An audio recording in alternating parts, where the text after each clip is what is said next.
এতগুলা সরকার এসেছে, জাতীয় সংসদে কোরআনের একটি আইনও চালু করে নাই। স্পিকার, সবচাইতে লজ্জা, সবচাইতে দুঃখজনক কথা হলো এটা। আমি চ্যালেঞ্জ দিলাম, জামাত ইসলামের কোন নেতা বলেছে আমার কাছে যে জান্নাতের টিকিট আছে বিক্রি করছি? মাননীয় প্রধানমন্ত্রীকে জবাব দিতে হবে।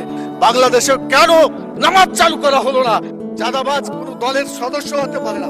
চাঁদাবাজ চাঁদাবাজি, তাদেরকে ধরতে হবে, গ্রেফতার করতে হবে। অতএব আসুন বাংলাদেশে মানুষের আইনের কবর রচনা করে কোরআনের আইন প্রতিষ্ঠা করি। দুনিয়াতে আমরা কেউ থাকবো না, মরার পরে আমাদের আসল জায়গা। এখানে যা আলোচনা হচ্ছে সব দুনিয়া কেন্দ্রিক আলোচনা হচ্ছে। আখিরাতে কি হবে এই চিন্তা কারো মনে নাই।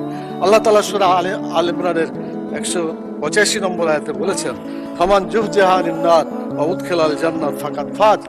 যে ব্যক্তি জাহান্নামের আগুন থেকে বাঁচতে পারলো সেই সত্যিকার সফল হবে, এবং জান্নাতে প্রবেশ করতে পারলো সেই সত্যিকার সফল হতে পারবে।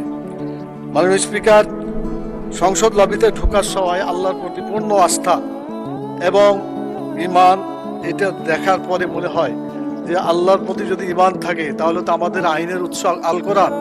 কোরআনের বিধান বাংলাদেশে চালু হওয়া উচিত ছিল। মাননীয় স্পিকার, 90% জন মানুষ যারা কোরআনে বিশ্বাস করে, এই কোরআনের যে বিধানগুলো আছে 6666টি আয়াতের মধ্যে not less than 1000 আয়াত belong to the positive order and not less than 1000 আয়াত belong to the negative order। 1000 আয়াত আছে যেগুলো হাবোধক আইন, 1000 আয়াত আছে যেগুলো নাবোধক নিষেধ।